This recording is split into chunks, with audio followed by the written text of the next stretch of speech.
Great. And it's really nice to be here. One thing that Clarence didn't actually mention is before WRI and before I actually moved to DC to do a master's degree, I was at the Quaker UN office in New York for a year as a program assistant there. And my grandparents are Quakers, and I was raised in the Quaker traditions, and attend Friends Meeting of Washington as well. It's really nice when Clarence was like, "Will you come and brief FCNL activists on this?" I was like, "Oh, absolutely," and it's really good to be with you all. So yeah, as Clarence mentioned, sort of international climate finance is money that richer countries generally have provide to poorer countries to help them reduce the emissions, mitigation, adapt to the impacts of climate change, adaptation, and then most recently deal with the impacts, the losses and damages that are felt when you can't adapt anymore. And so one way of thinking about it is on a continuum, that ideally with any problem you try and prevent it before it becomes a problem, and then when it becomes a problem you deal with it.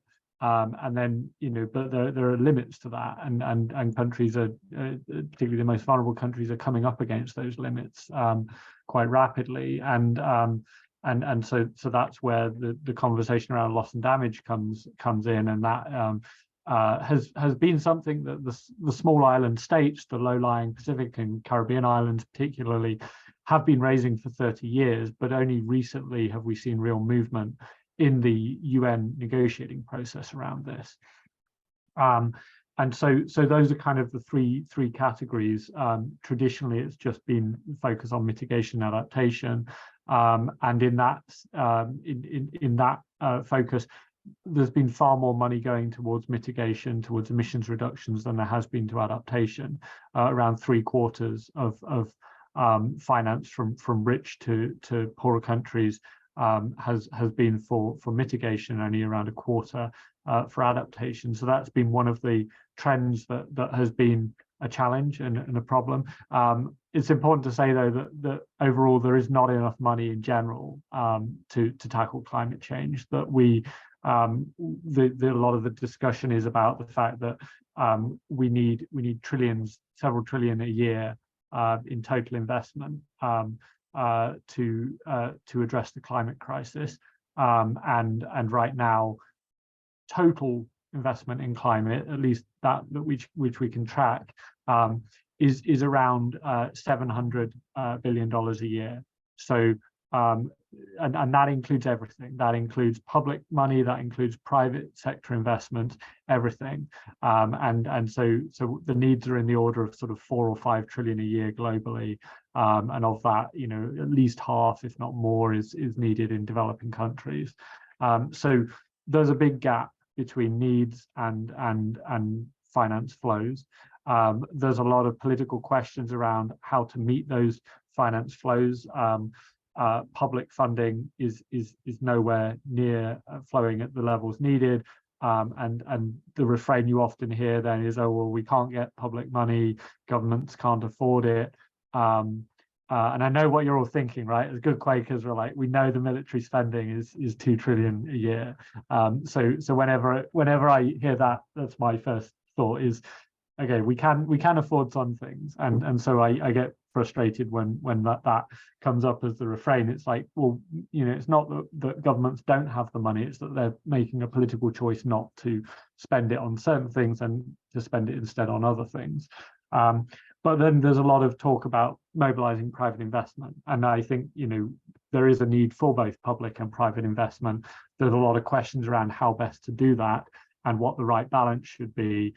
Particularly if we come back to the issues of adapting to climate change, that can be harder to make a good private sector investment case for, with emissions reductions, because it's energy generation. It can generate reflows. It can be a viable business investment. With adaptation, it's often just about dealing with impacts that have been imposed by richer, higher polluting countries, and so it's not always clear how you would actually get the private sector to invest if they can't see a return on that investment. And it's sort of one of the classic examples of where public money probably is needed. And then even more so on loss and damage, where you're getting into questions of sort of impacts that it's just rebuilding after disasters and things like that. So I think that that's been the sort of general background to this. And in the climate negotiations that have been going on for 30 years now, the issue of climate finance, and particularly the issue of what higher emitting and richer countries owe to poorer, more vulnerable, low emitting countries, has been one of the key areas of tension, of disagreement, of blockage, but also of we've seen moments where there have been big commitments that are quite important, and so I think it's a real central feature, and as someone, I'm fascinated by the negotiating process and how governments come together, and even the interpersonal, like the human level to it of individual negotiators and how much they can influence things. Finance is always a big issue on the agenda, of course, the money makes the world go round type sentiments. A few sort of key moments in history. The big one is in 2009 in the Copenhagen summit that kind of collapsed. They were hoping to get a big global treaty and didn't get that. One of the things that came out of that, though, was a commitment by developed countries to mobilize $100 billion a year by 2020 in climate finance. And that has been a sort of cornerstone of negotiations for the past more than a decade. And the developed countries, it's a group of 23 countries. It includes a lot of European countries, the US, Canada, Japan, Australia, New Zealand. That's pretty much it. And unfortunately, they failed. They did not hit that target in 2020. They said that they think that they will finally be able to meet it this year. We'll see.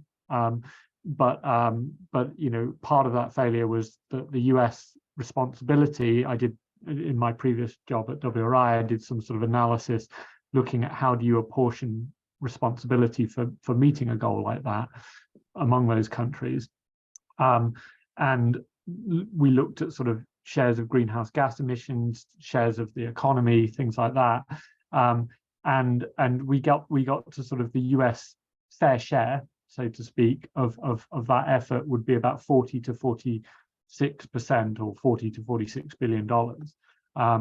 And the US is not providing anywhere near that. They may be providing 4 or 5 billion if you count everything that they could possibly count towards it. So of course, in 2020 and the years preceding, it was the Trump administration. And he was certainly not a fan of, well, he was not a fan of international aid. He was not a fan of climate, and so it had a double target painted on its back. Biden came in and in 2021 made a pledge that by 2024 he would provide, the US would provide $11.4 billion a year in climate finance, as Clarence mentioned, and Clarence and I are part of a coalition of a lot of different non-profits that work and advocate on the Hill, advocate with the Biden administration to first of all, we pushed them to make that kind of pledge, and now we're pushing them to meet the pledge, and so it's a obviously I said 40 to 46 billion dollars is the US fair share. 11.4 billion is not that. It actually, we think that there's other sources of finance that the US could claim as part of their share, but even this goal was very much a compromise, and we were sort of saying, okay, we know you're coming from such a low baseline in the Trump years, and we recognize that it's hard to scale up very fast, so So we're focused on trying to get them to meet the 11.4. It's difficult though. They, obviously Congress per the US Constitution has the power of the purse. So they are the ones who appropriate funding. And in the last 2 years, in fiscal year 2022 and fiscal year 2023, Congress has approved $1 billion for international climate finance, which is disappointing.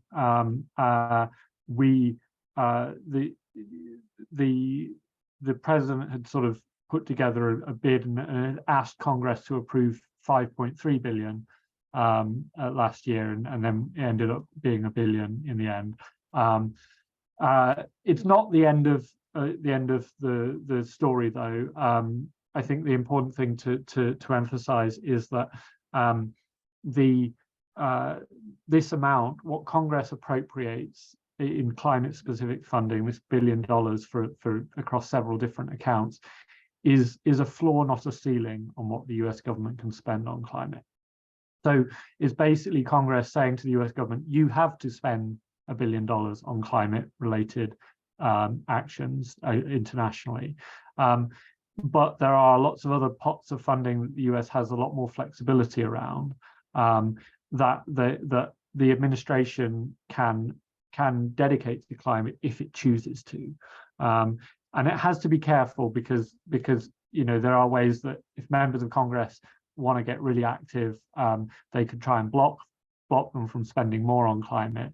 But generally speaking, there are the sort of flexible accounts that that the US has to support economic development in countries, or there's the Development Finance Corporation that invests in private sector entities around the world and helps stimulate private investment. And it has a degree of flexibility. It can invest more in climate projects, in renewable energy projects, in adaptation projects if it wants. It's sort of looking for good project proposals, and of course, the cost of renewable energy has been falling precipitously in the last few years. So actually, renewable energy looks like a good, attractive investment option. This is why governments all over the world are investing a lot more in renewable energy. Last year actually was the first year ever where global investment in renewable energy matched global investment in fossil fuels, which is hopefully a tipping point. And hopefully in the years to come, investment in fossil fuels will continue to decline and investment in renewable energy will continue to grow. So there are a lot of different ways that the US government can put more public money behind this. So the $1 billion is very disappointing. We needed to see much more.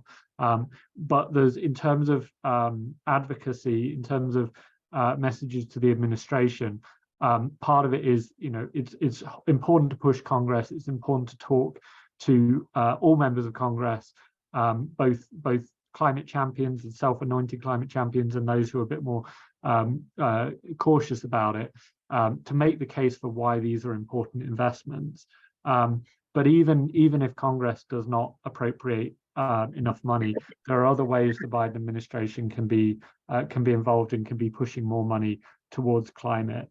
And I'll just end with sort of the arguments that we use, and I think it varies based on member of Congress, based on department of the government, things like that. But there are sort of 3 or 4 main categories of arguments. There's a moral one, which is that the US is the largest emitter in cumulative terms, and one of the largest per person in terms of greenhouse gas emissions. So it's kind of like, if you make the mess, you clean it up, the polluter pays idea. And that there are poor, vulnerable countries who did very little to cause this problem, and the US has a moral obligation to help them, and actually that it enhances US credibility to help them. So the first one is a moral argument, and I think that that can certainly resonate. It's certainly why I do this. Then I sort of started into that other area. There's the more geopolitical argument of the US is not the only major power out there, But it, you know, that the US abdicating its responsibility, saying we're not going to engage in the world, we're not going to support countries in need, leaves an opening to other countries to come in and basically say, look, you know, America can't be trusted, or you know, America's is failing you. Come and you know, and most notably, China is obviously doing a lot of overseas investment now, and a lot of the discussion in DC now is around competition with China, and I think I have issues with some of how that's framed, and I don't think it's always super helpful. But I am struck by, there's a lot of talk about needing to compete with China. A lot of people draw parallels with the Cold War, but in the Cold War, the US was spending 2% of its gross domestic product on foreign aid. We're now spending 0.2%. And then, you know, of that, you know, even less is for climate. So there's a kind of question of, if the US is serious about this, about continuing to be influential in the world, if wanting to build credibility with countries, wanting to maintain its influence, then surely it behooves them to actually listen to what countries need. And a lot of countries are crying out for more support to invest in climate. And to help meet that. So there's a sort of geopolitical security argument to that. Also on the security argument is the idea that you know, prevention is better than waiting until these issues become crises, become conflicts. And you even have military figures who kind of who have said in the past, you know, if you don't invest in the State Department, if you don't invest in diplomacy, then the defense budget needs to get bigger, and we don't necessarily want to see that. And so I think that that's another reason, is like, you know, prevention is better than being reactive to crises. There's also, you know, economic arguments, and so the US passed the Inflation Reduction Act last year, trying to kickstart the clean energy economy and frankly catch up with Europe and with China and other countries that have been doing more investment in clean energy, in the green economy. But so there's also an opportunity there in terms of helping other countries building up their clean energy markets and building potential export opportunities, building up job opportunities in clean energy for US industry to be on the cutting edge, to be leading on climate tech solutions, and to be able to export those to other countries to help them. So helping countries to invest in climate can actually build up markets that the US could benefit from. So those are kind of like the some of the different arguments, and some resonate more with some members of Congress and parts of the administration, as I said, and there are other ones as well. But I think those are sort of some of the key points that we often make, and that about why it's important to be investing in more in international climate finance. But I'll stop there, and very happy to take questions or you know, have conversation and hear your ideas as well. I mean, I know you've engaged a lot with the Hill. You're also, you know, most of you I imagine Americans, so you actually probably go down a little bit better talking to members of Congress than a Brit. So I'd, you know, be very curious to hear your thoughts and what kind of messages you found get pick up and everything.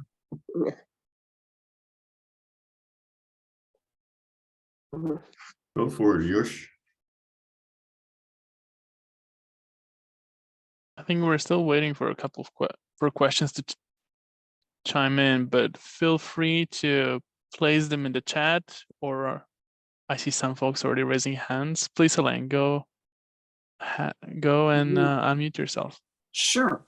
I know that all these failures have happened in the past, and it's been sad to see, but I think maybe what are the things we can do to move forward? How do we maybe create awareness? The concept of, if one country sinks, we all sink is important, but it's so hard. You know, even after seeing what happened in Pakistan, we in America think, well, we're high and dry. And So it's really not the case, and we all pay the price. So how can we frame it in such a way to get the message out there? What can we do? That's a great question, and it's one I think about a lot. And I think the last few years have really hit home, not just on climate, but in general, how interconnected the world is. Pandemics, the supply chain challenges that we've seen, in part due to the pandemic, in part due to the war in Ukraine. That precipitated a food crisis around the world and an energy crisis. And so I think more than ever, after an administration, the previous administration, that was trying to sort of, say the world's problems aren't ours, and we don't care, and we need to put America first. It's almost like the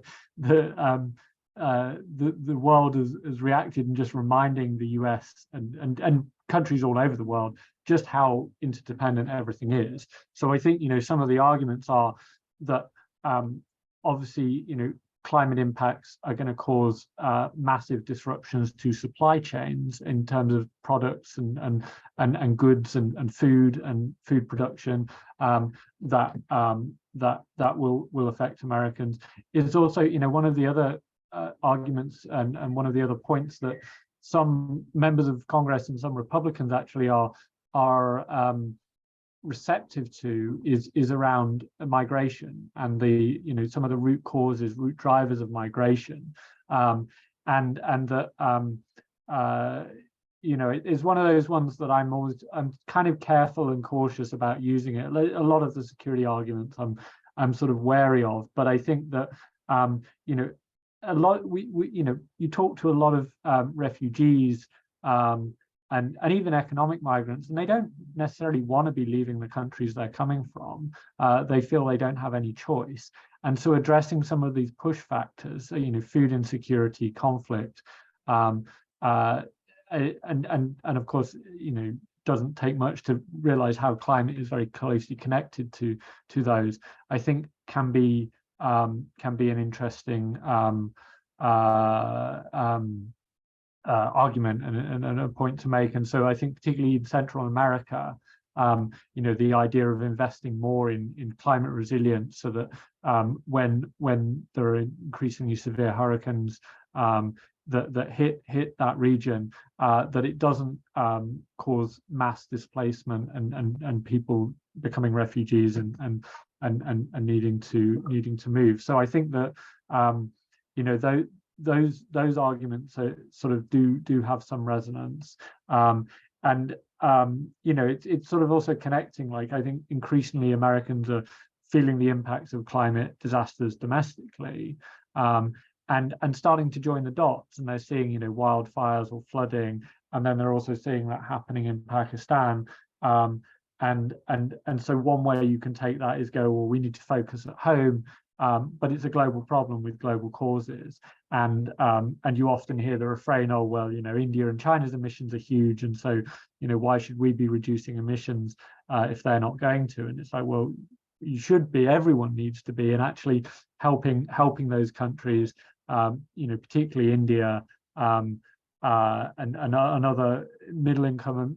China can invest in its own decarbonisation, and it of course needs to do more, but it doesn't need US finance for that. But India, Vietnam, Indonesia, South Africa, and so on do need support, and it's in US even US self-interest to help bring emissions down, so that the impacts of climate change and climate disasters are not are headed off, because if we don't do anything, they're just going to keep getting worse.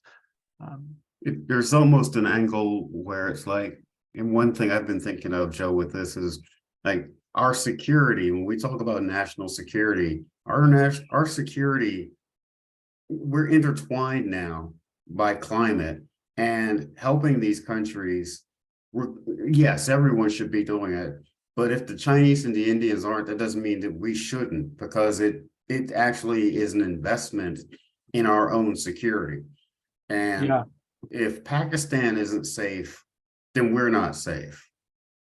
And Yeah. so that's the argument that I've been trying to sort of formulate in my mind, and almost like we have to redefine national security, because we're talking about, we need human security first of all, but like this is national security, and we need people to think more broadly about what national security is. You know, we have an $800 billion defense budget. That didn't save us from COVID, you know, and you can take the same template and apply it to climate. $800 billion defense budget isn't going to give us the kind of protection that we need in the world that not only is emerging, but is already here. So that's why I want us as a community to lean into this issue, because it's about all of us. This is the ultimate borderless issue. Mm. So, and there's a massive opportunity as well for US leadership and US building goodwill in the US, which I think is always good. Any country should be seeking to build goodwill, I would think. But I often sort of think back to post World War II and how much the US invested in European reconstruction, and through the Marshall Plan, and that's when the US was investing 2% of its GDP in foreign aid, as opposed to 0.2% right now. And it really does. There's a whole generation of Europeans, of my grandparents' generation, who view America very positively because of that, because they, not just that the US engagement in World War II, but it was actually the rebuilding afterwards. It wasn't the sort of, oh, we're just going to wash our hands and get out now the war's over. It was actually investing in the reconstruction of Europe. And I think that, as much as the actual war is what stuck in a lot of Europeans' minds. 100%. And there's that opportunity around the world. If there are developing countries, if the US is the one that is seen to be helping them out of poverty, but also helping them to build sustainable energy, to a lot of one of the other challenges with fossil fuels, even aside from climate, is the local air pollution is absolutely terrible. No one wants to be living near a coal power plant. And so actually shifting away from that and providing clean energy that is reliable and more affordable. If people remember, oh, it was America that did that, and that's going to stick with them for the rest of their lives. I also, in the COVID vaccines, frankly, like and I think the US and the West in general kind of failed on that. But it was a massive opportunity to be, you'll remember like, oh, I got this vaccine.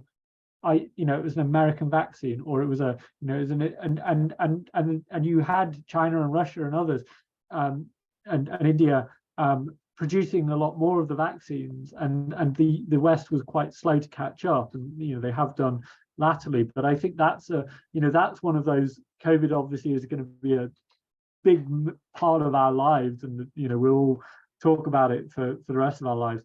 That's a moment, and climate is similar. If you feel like the US was the one who really came in, and I don't think any country unilaterally can solve it, but if they're seen as the big player, that's a real important way to build goodwill and to build good relations.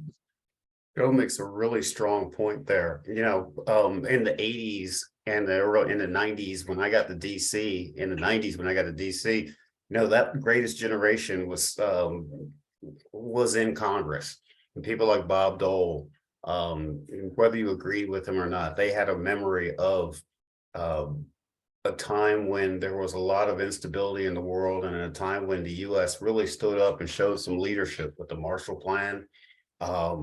And when I was going to Friends School, I was carpooling with the parents of a fellow student, and he would tell me about being in Germany after the war, and just how important it was to see American troops, and how that just resonated with people. That was America stepping up to lead in a different way. The other example, whatever you think of his presidency, George Bush really did something with PEPFAR and the US response to a global health crisis and the HIV/AIDS crisis in Africa. Were it not for Iraq, that's probably what he'd really be remembered for. But that was a moment when the US really leaned into the importance of global development assistance and the US role, and had a similar impact on people that the Marshall Plan did on Europeans. After the Second World War, it had a similar impact on people in sub-Saharan Africa.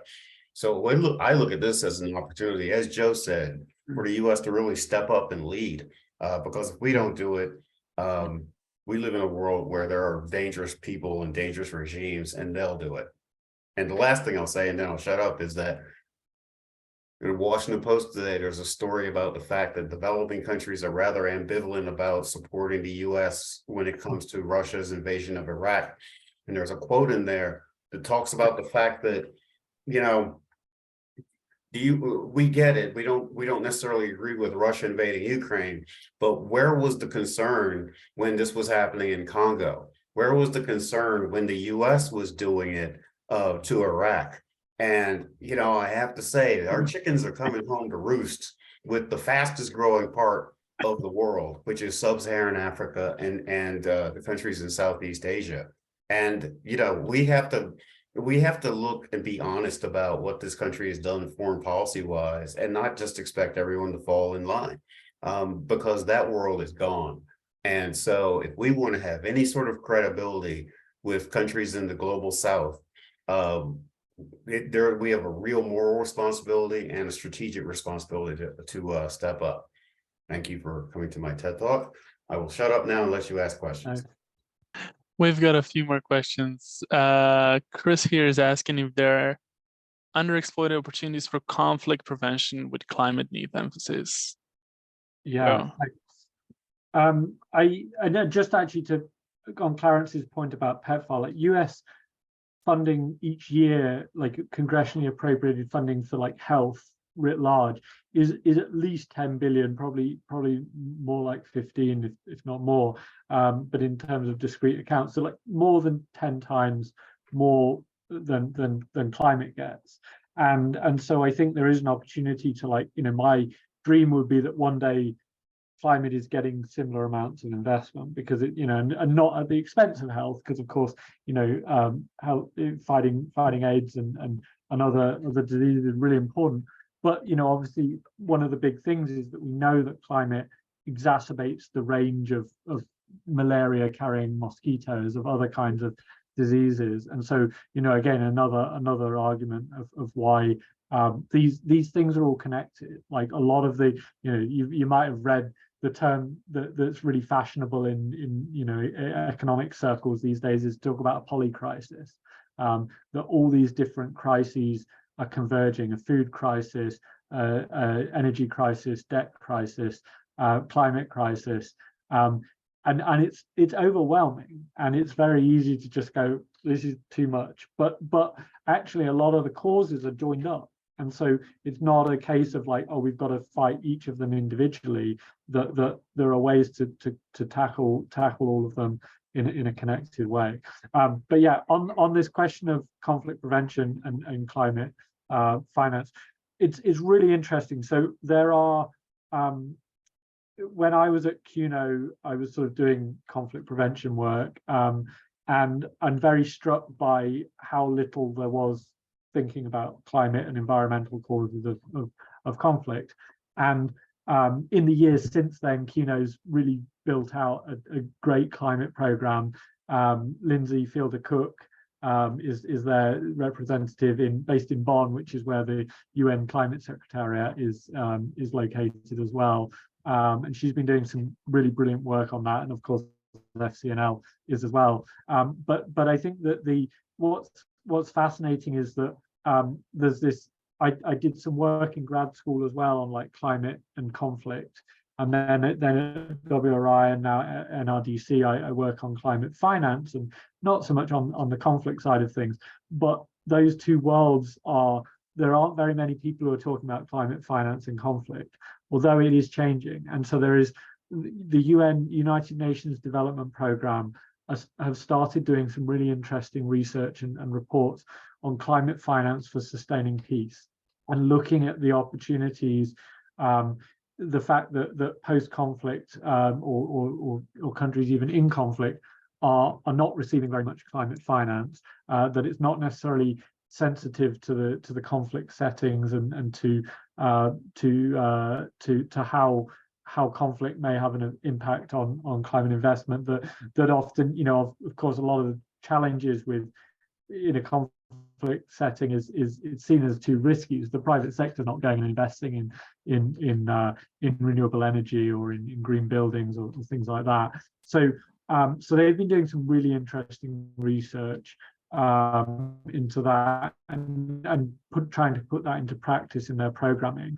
And then there's also the question of, like, what should the UN system, what should the Security Council be doing? And over the last 10-15 years, the Security Council started to have much more regular debates, thematic debates about climate and conflict and climate and peace and security.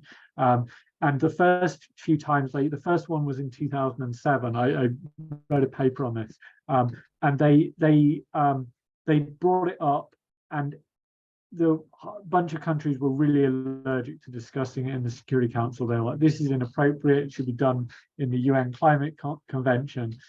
It's come up a lot more now, and countries are starting to go, actually, yeah, like, obviously the Paris Agreement is the place that we deal with emissions reductions, and countries are doing their thing there.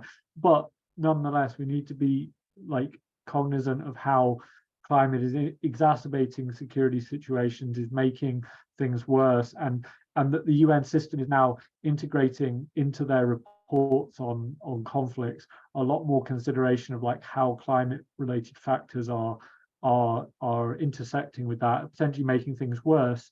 And then the final thing I'd say on that one is that, a professor of mine at grad school essentially coined the term environmental peace building, because there's one way of thinking about this which is all doom and gloom. It's, oh, climate, environmental stresses are going to cause more war. They're going to, we're going to fight over water. We're going to fight over. And he actually looked at the cases of governments that share river systems, bordering governments that share river systems, and he found that more often than not, by many times over, governments cooperate around a shared river resource rather than fight over it, even if these governments are fighting about everything else. So India and Pakistan, actually, one of the rare areas where they cooperate is over the Indus River basin. Egypt, Sudan, Ethiopia, a lot of tensions and including around the river, but it's an area of cooperation. And so there's a hopeful thing here of it's not just this is going to make us all fight more and descend into conflict, that actually using environmental challenges, including climate, can be an area of cooperation. And you see that even with the US and China, that things are very frosty, obviously, right now between the US and China. But actually, one of the areas where they've carried on talking, except for a brief period between Pelosi's visit to Taiwan and the COP, where they froze even the climate talks. But even during the worst elements of the rivalry, discussions around climate between the US and China were a bright spot. The Chinese government called them an oasis in the desert.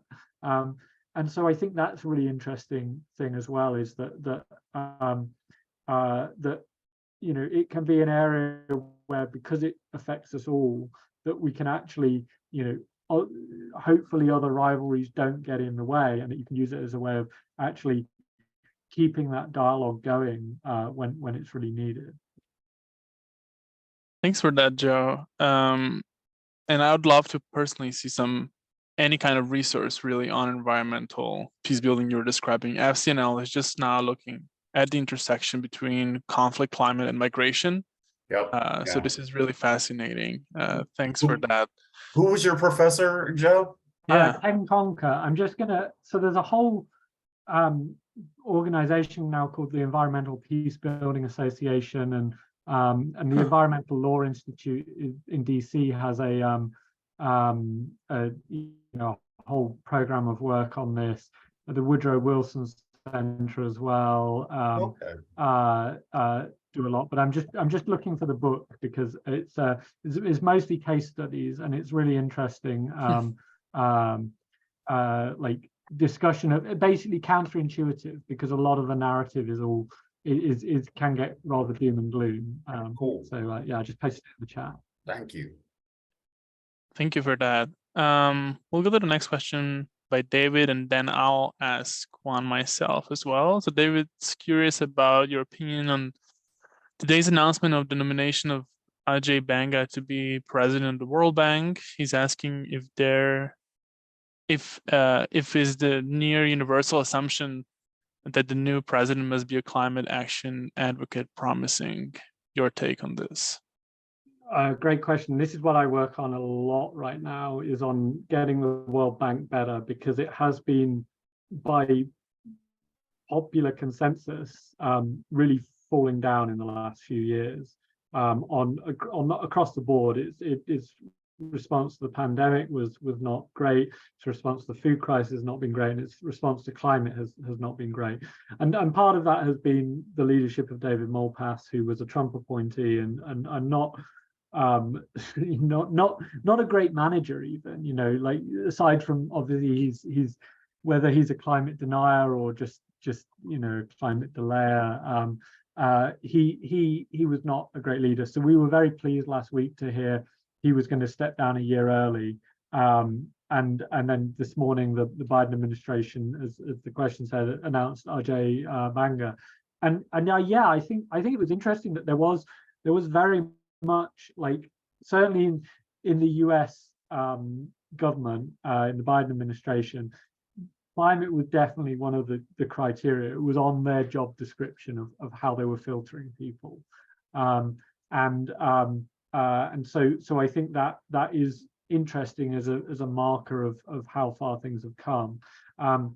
Generally, obviously the way the World Bank president is picked is quite archaic, in that there's this gentleman's agreement that the Americans always get the president of the World Bank, the Europeans get the head of the IMF, and the rest of the world doesn't get anything. And so there's a question. There still is a question around whether that's going to be broken. Technically, the board of directors chooses who the president is, but by convention, it's always been whoever the US president nominates. And the fact that they didn't reject Malpass's nomination, which was a very objectionable one, suggests to me that I think it's quite likely that Mr. Banga will end up becoming the next president of the World Bank. But yeah, I think it's interesting that climate has definitely become one of the criteria, and Janet Yellen, the Treasury Secretary, has been really lit a fire under the World Bank to do more on climate. And I wouldn't be surprised if that's part of why Malpass is quitting. He's like, I'm done. I don't want to take on this agenda. He's not been super enthusiastic about it. It's a lot of work as well. And so I think it's a good opportunity to have some fresh thinking, to have, this Banga is from the private sector. He hasn't had any multilateral institution management experience, but he has, he's turned around big corporations. So, we're cautious. I hadn't heard of much about him until today, but I think there's certainly a potential, and I think it will be hopefully will be an improvement. But I think it is a sea change now that is on the agenda. One thing I would say though is that there are developing countries who have expressed concern that they don't want climate to come at the expense of traditional development. And I think I understand that concern very much. I would say that you can't do poverty reduction, you can't do growing prosperity, which are the World Bank's twin goals, without tackling climate. Like, if you don't deal with climate, those things are going to get set back massively, along with other crises. But I do understand that concern from developing countries that often see aid being repackaged, and they'll see, including the British government has done this, where they cut budgets for say education or health, and redirect it to spending on climate, and that's not great. You know, what we want to see progress on all fronts, and we want to see obviously the amount of aid increasing. But even if you can't increase it, there are ways to do it smartly where you're not actually pitting one objective against the other. That you know, you can be building schools that are designed to run on solar power and that are designed to be passively heated and cooled. For maybe it probably will cost a little bit more, but not a massive amount more. And so there are ways of actually doing these investments that are smart and make sense. And so you're not just building a school old-fashioned style and then coming in and putting the solar panels on, or then retrofitting it and then doing all the insulation. Do it right from the start. It's often cheaper. So it's not to say that there aren't ways to like get these double wins or triple wins even.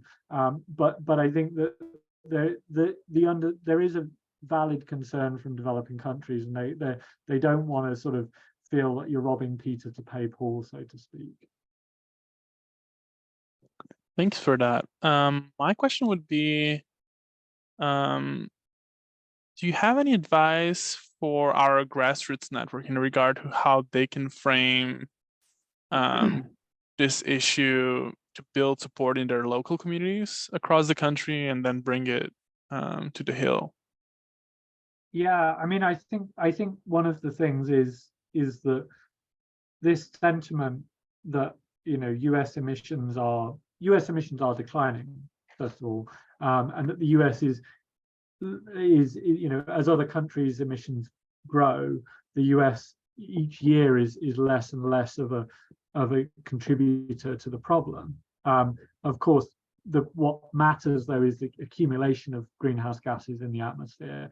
They stay around for hundreds of years. So stuff that Britain, the US, Germany, France, and so on were putting up there right at the start of the Industrial Revolution, that's still warming the planet. So we're responsible for that.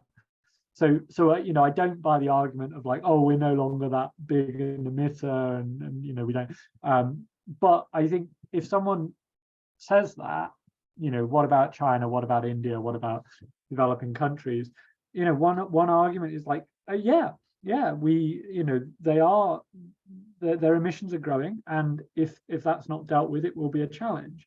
But many of these countries are quite a lot poorer, and they're not going to be able to do it on their own. And we're richer. We got rich off fossil fuels. We have the technology. We have the capacity to actually help. It's in our self-interest to help. It's in, you know, it's the morally right thing to do. It's you know, it's geopolitically savvy. As a way of sort of bolstering US influence around the world, of building up potential export markets.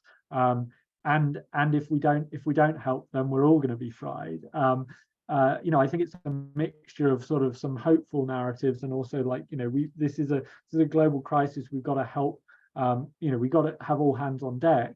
And if we just say, well, it's, you know, like putting China to one side, but if we say to India, well, like it's up to India to finance their own decarbonization, I don't think they're going to do it fast enough for what the world needs. I don't think there are a lot of other emerging economies that are right on the point of, you know, if they go one way, if they go down a high fossil fuel path, is going to be devastating for global emissions and for climate. But they're on the verge now, and that we can help redirect them. And but it is going to require our support. And so I think sort of saying that this is a moment where, you know, the US at critical moments in history has stepped up, has helped, you know, hyperbolic, like save the world, right? But there's an opportunity here, and that you know, as far as an outsider, as a Brit, like, you know, like there's an opportunity for America to step up and do the right thing, which they, you know, haven't always done, as we all know, but you know, at crucial moments have done, and like with PEPFAR, for example. And so I think that you know, I think those kind of arguments of like this is a connected world, this is a global challenge, and that yes, you're right, like other countries are starting to emit more, and we need to help them not do that. And just saying, well, it's their problem, it's really not. It's all of our problems, and it's sort of a smart move for us, because the money that we're going to invest in helping them decarbonize will more than pay for itself, in terms of, you know, it will cost way more if we have to deal with hundreds of millions, if not billions, of refugees. It will cost way more if we're having to deal with supply chains disintegrating and the cost of food and every other product that we need goes up because countries are mired in conflict or doubling down on their own needs and, you know, turning inwards themselves. So I think there's a lot of arguments around that can be effective. Thank you for that. We have one more question from Adrian. She's asking, since climate issues affect every area of life, should the financing of climate be integrated into every area instead of being separate funding? Is this an argument that Congress uses? Yeah, it's a really interesting one, because I kind of was sort of touching on that a little bit before, of like, you know, with the example of building a school or a hospital or something, and that you can, you know, traditionally that would be health funding, but if you start thinking about climate, that's important. And I think it goes both ways, because what we want is, when you're investing in a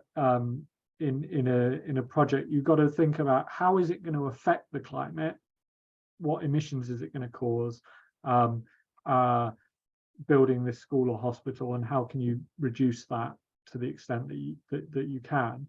But then you also need to be thinking about, well, how's climate change going to affect that infrastructure, going to affect that project? And there it's kind of like, well, you know, if you're building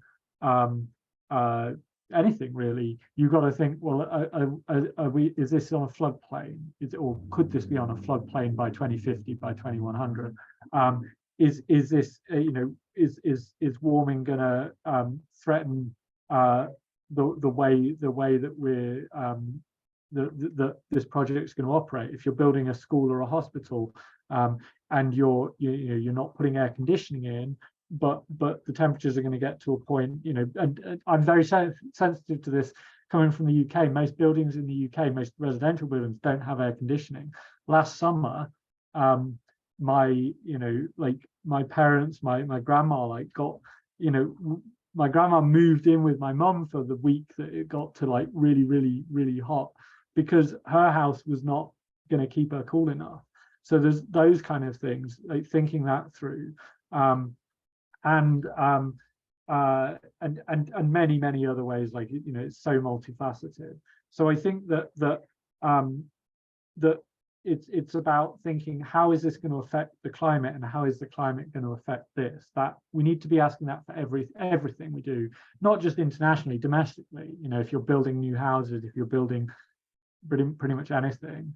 But it also, you know, it's about processes as well. If you're teaching farmers how to grow better crops, you've got to be thinking, are these crops going to be able to withstand the heat projections that we're that the scientists are telling us to get prepared for.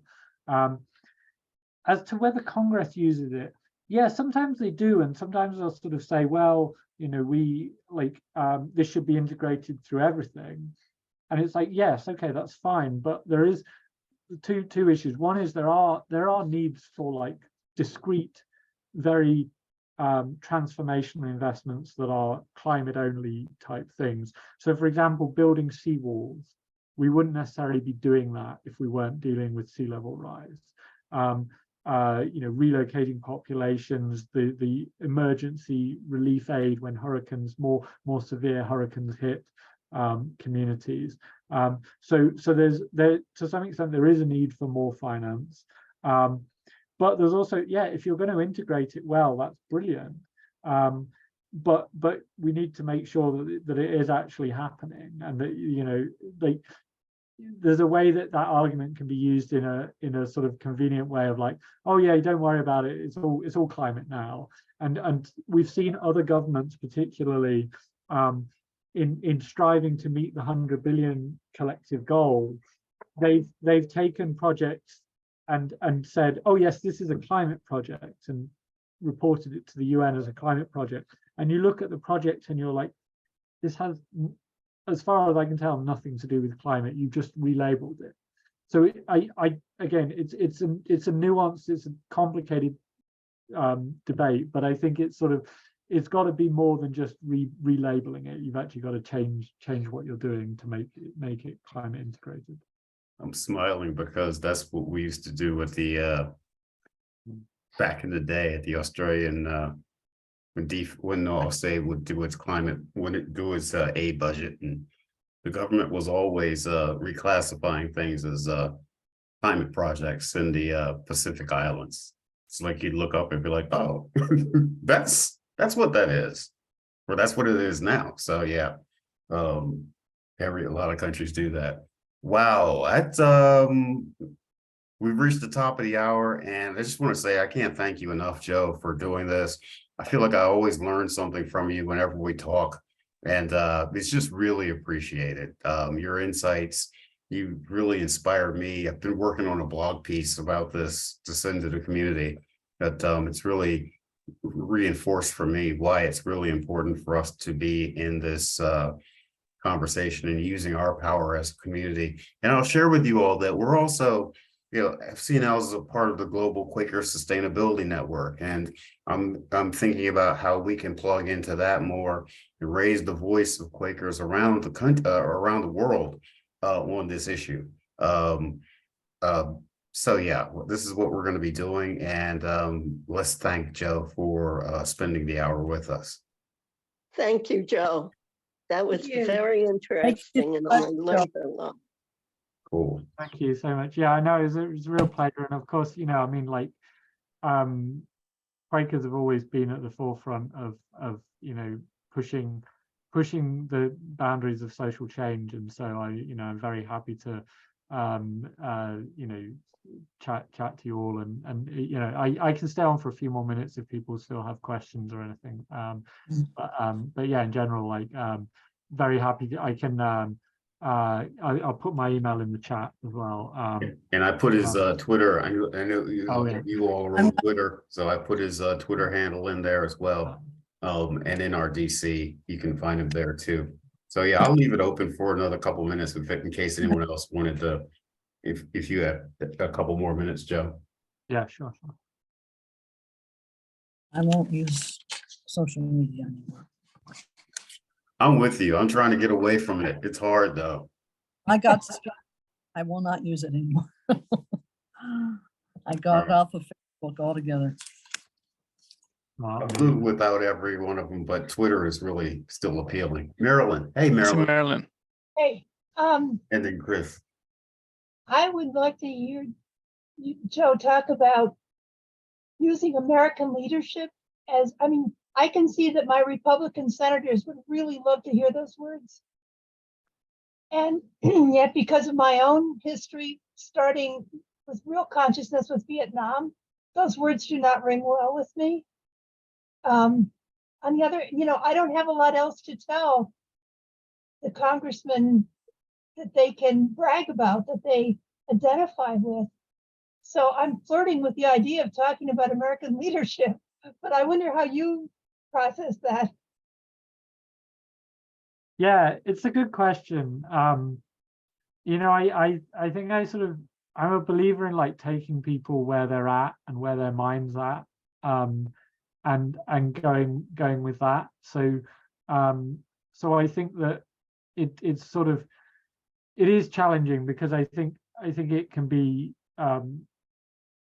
used the wrong way. But I guess the way I look at it is, if someone they're going to claim American leadership or global leadership, whatever we do, so let's try and match up the rhetoric with the reality. Let's close that gap between what they're claiming to want to do and to want to be doing, and the impacts that's actually having on the world, and saying, look, if you want to be a leader, if even the sort of, like, as I said, the competition with China narrative, I have issues with that. I think, but it on some levels it's not a bad thing.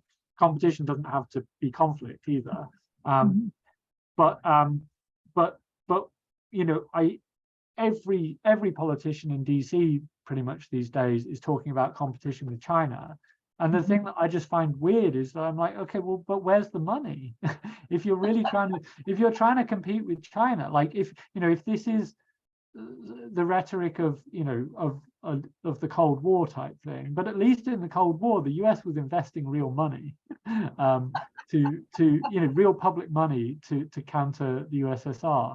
And these days, the narrative sounds similar, in terms of like building up this threat, but the actual amount of money that's invested is not there. And I'm like, so what's going on, guys? Like, is this totally disingenuous, or is it, do you not realize that you're not actually investing public money, or are you no longer capable of finding public money? I just have to interject to say you are so right. You hear all this stuff about Asia pivot or competing with China and blah, blah. And it's like, you look at the appropriations budget and it's kind of this cognitive dissonance where it's like, on the one hand, we got this grand geopolitical strategy. And then you look at the appropriations budget and it's like, well, you can't do it with F-16s and F-35s. And like the State Department budget, they have to fight for all of that, not to mention foreign aid. So I'm always perplexed. And I've been doing this on the global development end for like 10, 15 years. And like, we talk a good game, but we don't put any money behind it.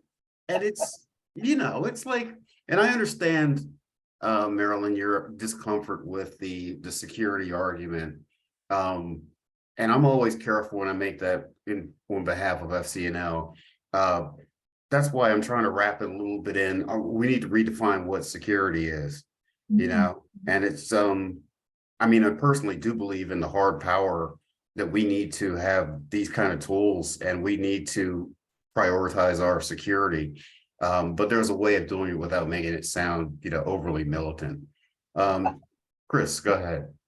Yeah, this may be for you, Clarence. I was just wondering where I could find out more about your Global Quaker Sustainability Network. I will send you a little bit on it. I've been talking to them off and on for about the past year or so. And it's kind of an informal group, but I'll send you more. We'll send out more info after this call. Yosh will remind me. And then I will send out more information on it. Cool. Did we lose? I think we lost our speaker, so. Yeah, Joe left. Okay. I think so too, yeah. I saw Okay, him. cool. Cool. All right. Thank you, all. everybody. Thanks for Thank you. joining. We'll see you soon again. Informative. And also Thank- Clarence. Bye-bye. Bye. Thank you. All right. We'll follow up.